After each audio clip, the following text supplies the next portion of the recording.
अपने लिए जिए तो क्या जिए, ऐ दिल तू जी जमाने के लिए, ऐ दिल तू जी जमाने के लिए। जी हाँ, अपने लिए जिए तो क्या जिए। ये लाल कपड़े पहने, आंखों में आत्मविश्वास और आत्मरक्षा की अनोखी कला के साथ अपनी आवाज बुलंद करती ये लड़कियां कोई प्रदर्शन नहीं कर रही। ये है लखनऊ की रेड ब्रिगेड, एक ऐसी टोली जो तब सामने आती है जब कोई महिला खुद को असहाय महसूस करती है। नाम है रेड ब्रिगेड। इस ब्रिगेड की लीडर है उषा विश्वकर्मा, जिन्होंने अब तक 30,000 से ज्यादा लड़कियों को आत्मरक्षा के गुर सिखाए हैं। आज द हो हल्ला के पॉडकास्ट में उषा बताएंगी एक आम लड़की से रेड ब्रिगेड तक का सफर। तो उषा विश्वकर्मा, क्यों जरूरत क्यों पड़ी है उषा को रेड ब्रिगेड बनाने की? जी बहुत बहुत आपका धन्यवाद यहाँ आने के लिए। और रेड ब्रिगेड बनाने का ऐसा कोई इरादा नहीं था, कोई तैयारी नहीं थी कि कोई इस तरह की संस्था होगी और इस तरह का काम करेगी, लेकिन समाज में कुछ चीज़ें होती हैं जो व्यक्ति को आगे बढ़ने के लिए प्रेरित भी करती है और मजबूर भी करती है। तो रेड ब्रिगेड इसी को लेकर के बना है। 2006 में मेरे साथ बलात्कार की कोशिश हुई और जिस कारण कितने साल की थी उस समय? करीबन मैं 17 साल की थी, मेरा 18वां चल रहा था। और उस समय जो कोशिश हुई वो मेरे खुद के साथी ने ही कोशिश की। और वो उस समय ये था कि हम दोनों ही स्लम्स बस्ती में पढ़ाते थे और उसने कहा कि मुझे वाउचर लेना है, क्योंकि जिस ऑर्गेनाइजेशन के थ्रू हम काम करते थे तो वहाँ पे महीने भर का वो सबमिट करना होता था कि आपकी रिपोर्टिंग क्या है, स्कूल का सारी चीज़ें। तो उसने कहा कि मैं वाउचर भूल गया हूँ घर पे, तो मैंने कहा चलो घर पे ले लेते हैं। गई तो दरवाज़ा खुलता है, मैं अंदर घुसती हूँ, मुझे प्यास लगती है, मैं पानी पीने के लिए बढ़ती हूँ और दरवाज़ा वो बंद कर लेता है। तब भी मुझे कोई फ़र्क नहीं पड़ता है और अचानक से पीछे से ग्रैब करता है मुझे। तब भी मुझे लगता है कि मजाक हो रहा है। हाँ, एक फ्रेंड साथ में है, कलीग है। हाँ, लेकिन जब वो ग्रैब करता है तो वो जो को स्क्रैच करना, जबरदस्ती करना, मैंने जीन्स पहनी हुई थी उसको बार बार फाड़ने की कोशिश करना, तो वो कुछ सेकंड्स में ऐसा लगा कि दुनिया पलट गई, पैरों तले जमीन खिसक गई कि ये क्या हो रहा है। व्यक्ति उस समय समझ ही नहीं पाता है कि ये क्या हो रहा है और मुझे झटका आता है और मैं कोशिश करती हूँ अपने आप को बचाने के लिए।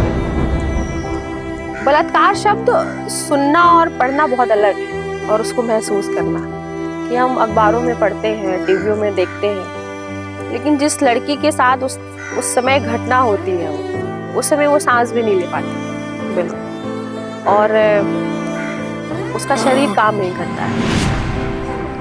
मैं उस लड़ाई में गिरती हूँ और एक स्लैप करती हूँ, लात मारती हूँ और भागती हूँ। मैं भाग तो जाती हूँ लेकिन मेंटली रूप से बिल्कुल डिस्टर्ब हो जाती हूँ। मुझे करीबन 1.5 साल लगता है। लोग कहते हैं कि लड़कियों को जीन्स नहीं पहनना चाहिए क्योंकि वो इज्जत की बात, संस्कृति की बात बताते हैं, लेकिन मैंने उस दिन जीन्स ना पहनी होती तो शायद ना बचा पाती अपने आप को, क्योंकि जब वो मेरी जीन्स को फाड़ने की कोशिश कर रहा था तो मैंने बेल्ट लगाई हुई थी और वो खींचने के चक्कर में मैं गिरी।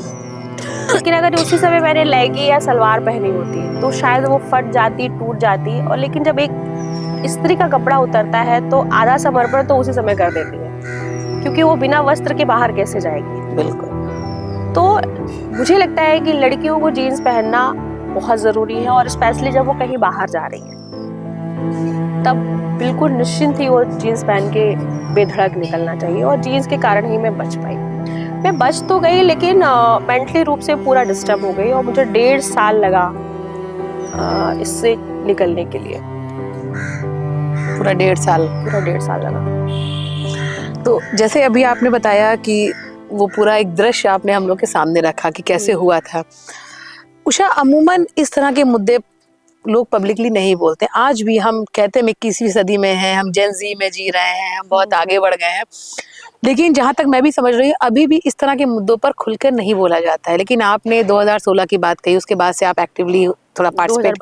2012 तो उस समय इस तरह के मुद्दों को जब आप लेकर आई पब्लिक के सामने, लोगों के सामने, खास तौर से अपने परिवार के सामने, तो क्या उस समय रहा घर परिवार की, उनकी क्या प्रतिक्रिया रही, क्या उन्होंने कुछ कहा? जी, जब ये घटना मेरे साथ हुई इससे पहले मैं बहुत लड़ाकी लड़की कही जाती थी, घर में बहुत बोलने वाली। मेरी माँ को कई बार कमेंट मिले कि तुम्हार बिटिया वकील बनी क्योंकि बहुत बोलती हूँ मैं। और स्टार्टिंग से ही जैसे गलत सह नहीं पाती थी। लेकिन जब ये घटना हुई और ये घटना जब हुई तो मैंने अपने पेरेंट्स को नहीं बताया। वो अंदर ही घुटने लगी और जिसका कारण ये था कि मुझे 1.5 साल लग गया उसे उभरने में, इस ट्रॉमा से निकलने में। पागल खाने तक का सफर रहा। ओह। तो ये एक मन में था कि अगर मैं पेरेंट्स को बताऊंगी तो पेरेंट्स मेरी ही गलती मानेंगे, क्योंकि लड़कों की तो गलती होती नहीं है। बिल्कुल। जब भी होगी तो मेरी ही गलती होगी। तो जब इस पूरी प्रक्रिया से गुजर रही थी, अब जो जिस ट्रॉमा से मैं जूझ रही थी और हॉस्पिटल में एडमिट थी, तो डॉक्टर को भी समझ में नहीं आ रहा था कि कोई सारी रिपोर्ट्स तो ओके थी, लेकिन हुआ क्या है। तो बहुत सारे उसमें डॉक्टर्स भी बोल रहे थे कि ये लड़की किसी से प्रेम करती है। मतलब डॉक्टर भी जो कि कहते हैं साइंस को बहुत बड़ा माना गया है कि भगवान के बाद उसी को ही देखते हैं, लेकिन जिसने ये साइंस की पढ़ाई की है वो भी ये कहता था कि इसको कुछ हुआ नहीं है, इसका किसी से प्रेम है, आप इसकी शादी करा दीजिए। और जो मेरे आसपास के लोग भी थे उनका भी यही हाल था। उसमें क्या हुआ कि जब ये दवा से हम ठीक नहीं हो रहे थे तो फिर कहते हैं ना कि फिर उसके बाद झाड़ फूक मेरे पेरेंट्स करवाने लगे। तो वो झाड़ू, ओझा, पंडित इसके पास तो अब तक आपने परिवार में बताई नहीं ये पूरी नहीं बताए।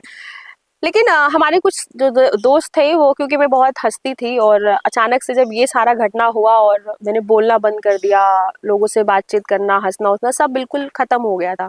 मेरे दोस्तों ने कहा जो लड़की इतना तेज हंसती थी, बोलती थी, ऐसा क्या हुआ? तो बहुत फोर्स किया बात करने के लिए। फिर मैंने बताया वो कि हुआ क्या है। तो वही आपने जो कहा ना कि परिवार का क्या रिएक्शन आता है, तो जैसे ही मेरी फैमिली को पता चला कि ये घटना हुई है तो उनका वही रिएक्शन आया कि अब मैं उसको छोड़ूंगा नहीं, ये सब चीजें उसको मारूंगा। तो चलिए, परिवार में यहाँ पर थोड़ा सपोर्ट किया आपको। हाँ, हाँ। अमूमन होता है कि कहा जाता है किसी को मत बताना। नहीं, हमारे वहाँ फिर एक स्टेप और बढ़ा, अब तुम घर से बाहर नहीं जाओगी। तो इसीलिए मैं नहीं बता रही थी। तो मैंने कहा कि मैं इसीलिए अभी तक नहीं बताई थी कि अगर मैं बताऊंगी तो आप मुझे घर में बंद कर देंगे, मैं घर में अब बंद नहीं होंगी। क्योंकि मुझे एक बात समझ में आ गई थी, अगर हम सुरक्षित नहीं है तो शिक्षा का कोई मतलब नहीं है। बिल्कुल। हम पढ़ाई अच्छी कर ले, अच्छी जॉब कर ले, लेकिन जहाँ पे निर्णय लेना होता है, जहाँ अपनी बात कहनी होती है, अगर मैं ना कह पाऊं बेबाकी से, तो उस शिक्षा का मेरे लिए कोई मतलब नहीं। तो मुझे लगता है कि सुरक्षा पे काम करना बहुत इंपॉर्टेंट है। तो उस समय से हम फिर सुरक्षा पे काम करने लगे।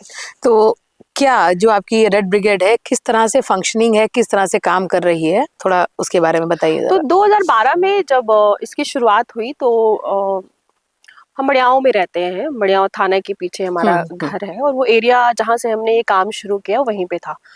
तो उस समय ना वहाँ लाइट थी, ना रोड था, पानी होने की कोई सुविधा नहीं थी। और 2012-13 के करीब की बात। हाँ, 2012 की बात है। 2011 में रेड ब्रिगेड लास्ट में शुरू हुई और 12 के बाद लोग जानने लगे इसको। तो 11 में इसका कोई नहीं था लाइट वेट। तो मेरे घर के सामने ही मेरी माँ ने 2 लड़कियों को बलात्कार होते होते बचाया। तो हम लोग ने जब इस तरह की घटना शुरू हुई और हम लोग के साथ में, जैसे हम सुबह शाम का खाना खाते हैं ना, वहां पे हमारे लिए कहते हैं यौन हिंसा आम थी। चलते रास्ते में कोई हाथ मार दे रहा है, कोई दुपट्टा खींच ले रहा है, मतलब जिस तरह भी आप सोच सकती हैं वो बदतमीजियां वहां होती थी और लड़कियां नहीं बताती थी। वो एक बड़ा खुलेआम होती थी और 6 बजे के बाद लड़कियां बाहर नहीं निकलती थी, क्योंकि वो दहशत थी लड़कियों के मन में, और परिवार के अंदर भी दहशत था। लेकिन जब हम लोगों ने रेड ब्रिगेड के साथ काम करना शुरू किया तो जैसे अवेयरनेस करना, उतनी समझ थी नहीं कि किस किस स्टेप पे काम करना है। तो पुलिस के पास भी हम गए कि भाई हम लोग को यहाँ पे स्कूल जाने आने में दिक्कत होती है। तो पुलिस के पास तो बहुत बहुत बहुत सारे नियम होते हैं। उन्होंने कहा कि आप बाहर ही ना निकलिए। अरे भाई, हम जब बाहर नहीं निकलेंगे तो पढ़ेंगे कैसे? पुलिस के पास जब कंप्लेन की तो उन्होंने भी कहा कि कंप्लेन क्यों करवा रही हो, बाहर क्यों निकल रही हो? हम सिर्फ ये गए थे स्कूल आने जाने की जो टाइमिंग होती है उस समय आप पेट्रोलिंग कर लीजिए।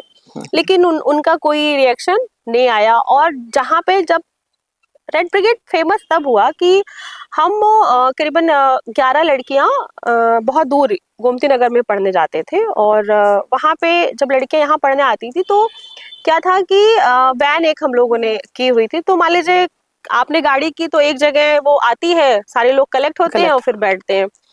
तो एक हमारे वहाँ रामलीला मैदान है, तो वहाँ पे लड़कियां रुकती थी, तो वहाँ पे बहुत सारे लड़के कमेंट करते थे, ओहो भाभी आ गई, और मतलब अलग अलग नाम से, लेकिन भाभी पे ज्यादा फोकस करते थे। तो वो करीबन 1.5 महीने 1 महीने तक चला, और हम लोग ने पुलिस में कंप्लेन की। आस पड़ोस वालों का कोई रिएक्शन नहीं था, उनको कुछ फर्क ही नहीं पड़ रहा था। जो लड़के परेशान करते थे, जिनका घर पता था, तो उनके घर पे भी गए, तो वहां पे अब शब्दों का इस्तेमाल किया, तुम तो धंधा करने वाली हो, तुम लड़कों को रिझाती हो, तुम बुलाती हो, इस तरह से कह के भेज दिया गया। ये करीबन 1 महीने चला। 1 महीने में लड़कियां बहुत त्रस्त हो गई थी, और फिर एक दिन हुआ, शाम का समय था, और उन लड़कियों ने तय किया कि आज अगर वो खड़े होंगे तो आज हम खुद निपटेंगे। तो शाम को वैन आती है, और जैसे ही वो निकलती है तो फिर वही कमेंट, भाभी आ गई, भैया बहुत प्रेम करते हैं आपसे, भाभी थोड़ा देख लिया करो, मिल लिया करो, इस तरह के कमेंट शुरू हो गए। वो लड़कियां बैग पटकती हैं और उसको दौड़ाती हैं। ओके। और बाकी तो सब भाग जाते हैं, जो ज्यादा भाभी भाभी चिल्लाता है उसी को पकड़ती हैं, और फिर ठीक से उनको समझाती हैं, उनको समझ में आ गया कि अब पीटती हैं उनको। और फिर आती हैं और बोलती हैं कि मैंने फलाने को मारा। तो हमने कहा ठीक है, क्योंकि मैं भी परेशान थी। तब तक उसके पिता वापस आते हैं अपने बेटे को लेके कि ये क्या नेतागिरी है, ऐसे आपने क्यों हम आपकी बच्चियों ने मारे, लड़के की तरफ से लड़के के पिताजी ने। तो बहुत आसानी से सवाल में पूछती है, आपके कितने बेटे हैं? तो बोलते एक ही है। तो हमने कहा नहीं, दूसरा भी तो होगा, तभी तो ये आपकी बहू हुई। भाई अगर आपकी बहू है तो घर में ले जाइए, इज्जत के साथ बात करिए, जो भी करना है करिए घर में, क्यों आप रोड पे इसको बेइज्जत कर रहे हैं? भाई ये कह रहा है कि ये भाभी है, तो आपका बड़ा बेटा तो कहीं होगा भाई। आपने एक ही शादी की है, 2 शादी की है? तो उनको थोड़ा सा झटका लगता है, क्योंकि मैं थोड़ा सा पिंच करती हूँ उनको। तो खैर अपने बेटे को फिर वहां से मारते हुए ले जाते हैं। ये एक पॉइंट था रेड ब्रिगेड के लिए कि इस घटना के बाद लड़कियों में एक अलग साहस दिखा, एक आत्मविश्वास आया। हाँ, एक अलग आत्मविश्वास दिखा, और उसने जो है बातचीत करना जो है लड़कियों ने शुरू कर दिया, और बोलना शुरू कर दिया। वहां पे जैसे कोई भी लड़का अगर बोलता था या छेड़ता था, तो वहां पे वो जवाब देती थी, वो कहती थी कि नहीं। तो वहां पे जब इस तरह की चीजें शुरू हुई, तो उसकी बहुत सारी स्टोरियां हैं। जैसे कि एक बार क्या हुआ कि हम लोग नुक्कड़ नाटक करके आ रहे थे, और नुक्कड़ नाटक करके आ रहे थे, तो हम 17 लोग थे। तो वहां पे उन्होंने कुछ कन्वेंस हम लोगों को दिया था, उसमें कुछ पैसे बच गए थे। तो ये हुआ कि हम लोग कुछ गोलगप्पे खा लेंगे। तो हम लोग रुकते हैं मड़ियाव थाने पे ही, और खाने के लिए बढ़ते हैं। तो 3-4 लड़के कमेंट करते हैं, तो हम बार बार फोर्स करते हैं लड़कियों की 5 रुपए का ही खाना, उससे ज्यादा मत खाना, क्योंकि पैसे नहीं थे। 17 लोग थे हम लोग। तो पीछे लड़के रहते हैं, वो कमेंट करते हैं, अरे खा लो हम खिला देंगे, खा लो हम खिला देंगे। तो क्या होता है कि हमको नहीं सुनाई देता है, पीछे जो लड़कियां होती हैं, तो एक लड़की उसमें बोलती खिलाओ, खा लेंगे हम। तो फिर कहता है आप खा लीजिए। तो कहली मैं क्यों खाऊं, बाकी लोग भी तो खाएंगे ना। तो फिर वो कहता है कि ठीक है बताशे आप 5-5 के और खा लीजिए। तो बोली फिर मैं 5 का क्यों खाऊं, जो इच्छा होगी वो खाऊंगी। तो फिर उस समय मुझे दिखा कि जो अगल बगल सब्जी लगाते थे वो भी खड़े हो गए, हम भी खाएंगे। लोगों ने सपोर्ट किया। हाँ, सपोर्ट किया। तो 17 लोग हम थे, और करीबन 5-7 सब्जी वाले थे। उन सबको, उस ठेले पे जितने सामान थे, उन सारे लोगों ने खाए। और जो बोल रहा था खिलाने के लिए, उसके पास पैसे नहीं थे। और फिर वो खाई, और फिर वो उसने उधार पैसे लिए, फिर दिया, और बोला कि हाँ हम चाहते हैं आप लोग खाते रहे। तो इन लोगों ने भी कहा हम चाहते हैं कि आप लोग जैसे मिलते रहे। इन सब चीजों के बाद एक आत्मबल मिलता गया, एक आत्मबल मिलता गया। और जब हम लोगों ने बोलना शुरू किया, तो अगल बगल के लोगों ने भी सपोर्ट करना शुरू किया। और कुछ दिनों बाद मैं देखने लगी कि अगर किसी लड़की के पीछे लड़का जा रहा है, और जरा से भी लोगों को शक होता था, तो वो पूछ लेते थे कहाँ जा रहे हो। तो इस तरह की चीजें रेड ब्रिगेड के आने के बाद से उस एरिया में बदली, जहाँ पे बलात्कार होते थे, जहाँ पे लड़कियां 6 बजे के बाद निकलती नहीं थी। आज वो जगह है कि 11 बजे 12 बजे लड़कियां अपना काम करके आती हैं। अच्छा उषा, ये बताइए कि लाल रंग तो खतरे का निशान है। हाँ। तो क्या ये रेड ब्रिगेड में लाल रंग इसको लाना, क्या आत्मरक्षा, आपने इसको बिल्कुल बदल दिया? नहीं, हम लोग एक्चुअली नुक्कड़ नाटक करते थे। तो नुक्कड़ नाटक में तब तक कोई रेड ब्रिगेड का नाम नहीं था। तो नुक्कड़ नाटक जब हम करते थे, तो हम हमारा कोई ड्रेस कोड तो था नहीं, तो ऐसे ही हम लोग करते थे।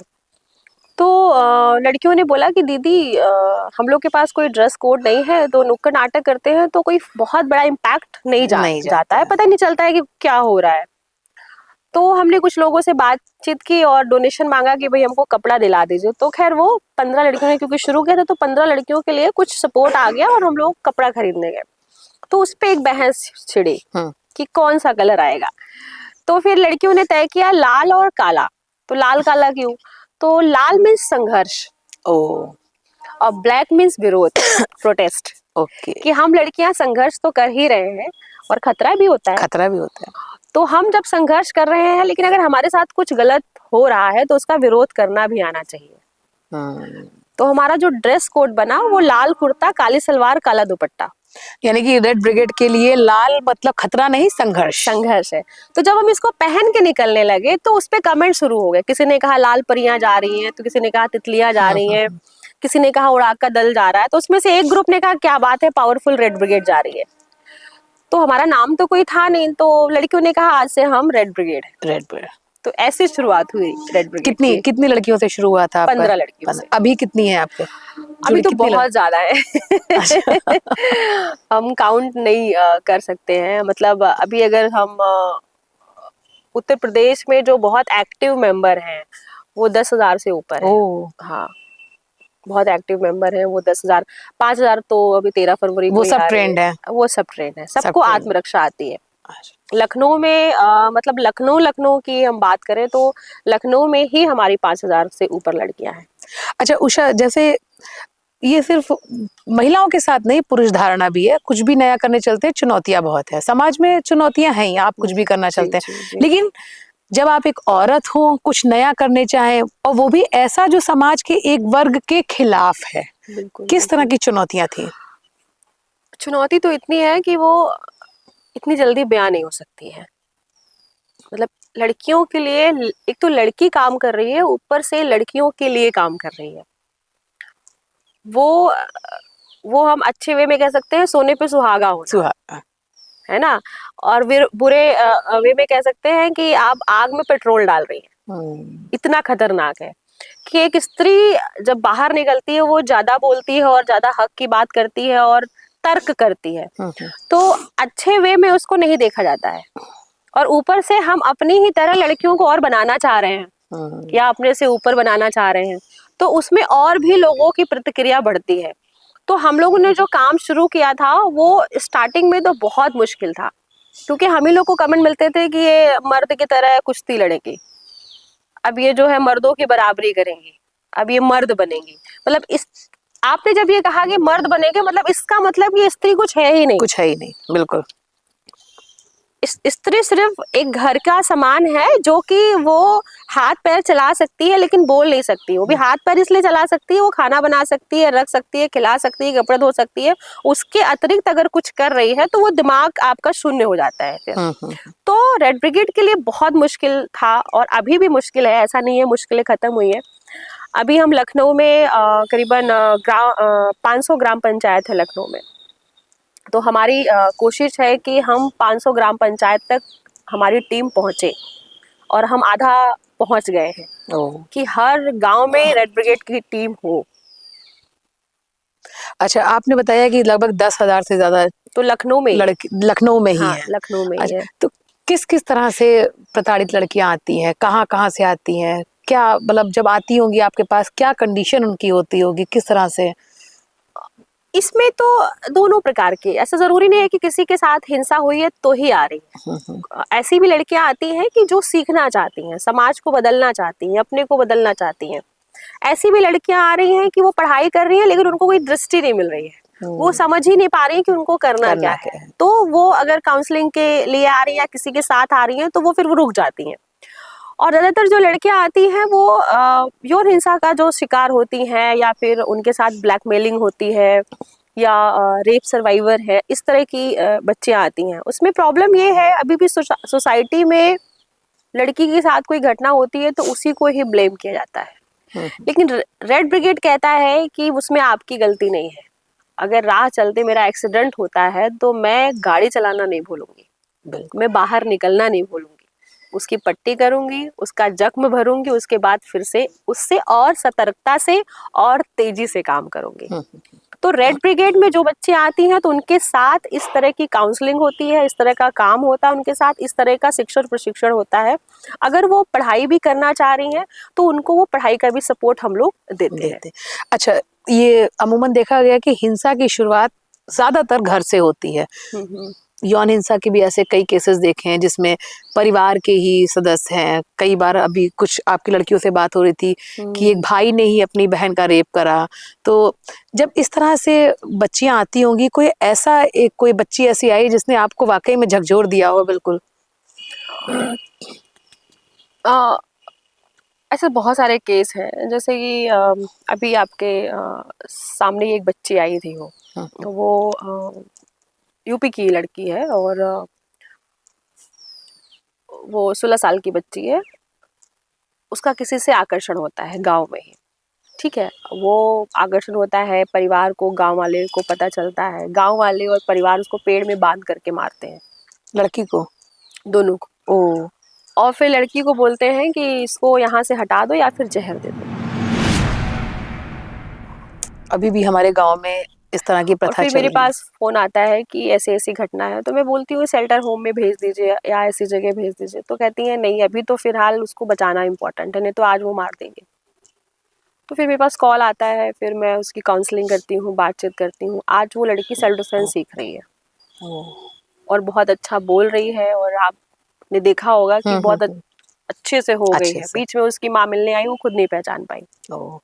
तो प्रॉब्लम समाज की ये है कि जब बेटा किसी से अफेयर करता है या बेटा कोई गर्लफ्रेंड बनाता है तो बड़े उत्साह से कहते हैं, बड़े फक्र से कहते हैं मेरे बेटे की 4 गर्लफ्रेंड है ना। उसमें आपकी इज्जत, आपका प्राउड बढ़ता है। लेकिन बेटी के साथ अगर कोई मिस्टेक से भी कोई लड़का पसंद आ गया या उसके साथ बातचीत करते देख लिया तो उसको आप मारना पसंद करती हैं। तो क्या बेटी से ही आपकी इज्जत बनी है? बेटे आपकी इज्जत लूटने के लिए बने हैं? क्या बेटे के समय आपको दर्द नहीं हुआ था पैदा होने में, या बेटी के समय ही आपका सारा दर्द हुआ था? तो अभी भी सोसाइटी का ये है मानसिकता। हम कितनी भी बड़ी बात कर लें, अभी कितनी भी शिक्षा की बात कर लें, कितनी भी उच्च पदों की बात कर लें, लेकिन जब हम अंदर खाने में जाते हैं तो अभी ये सोच बहुत घर किए हुए, जकड़े हुए है।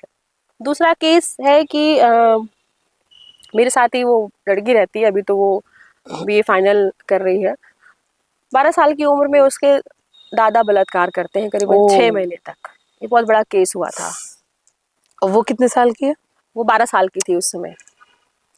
मेरे वहाँ पढ़ती थी वो, हमको पता चलता है। उसके बाद उसके दादा उसको शादी करने की बात करते हैं किसी 40 साल के पुरुष के साथ, मतलब उसको बेचने की बात करते हैं। हम उसको रात में रेस्क्यू करवाते हैं क्योंकि 12 साल की बच्ची रहती है। उसको चाइल्ड लाइन भेजते हैं क्योंकि माँ ने तीसरी शादी कर ली है, पिता ने दूसरी शादी कर ली है। माँ बाप की कोई जिम्मेदारी नहीं, माँ बाप की कोई जिम्मेदारी नहीं है। फिर हम रेस्क्यू करवा के चाइल्ड लाइन भेजते हैं। फिर वो वहाँ इस सहारे रहती है कि जिस दिन वो 18 की पूरी होगी वो मेरे साथ रहेगी। अभी आपके साथ है? अभी वो हमारे साथ है 4 सालों से, और इस बार उसका बीए फाइनल है और लखनऊ की एक बहुत तेज, बहुत ही जुझारू लीडर है। अरे वाह। आज हम काम कर रहे हैं तो लखनऊ वही संभालती है। अरे, तो वो केस मतलब वैसा केस आप नहीं सुने होंगे। तीसरा केस था कि गैंग रेप हुआ था एक लड़की के साथ। मतलब हमारे शरीर में जितने छेद हैं, वो चाहे नाक का हो गया, मुंह का हो गया, कान का हो गया, नाभि हो गया, उतनी जगह हुआ था उसके साथ।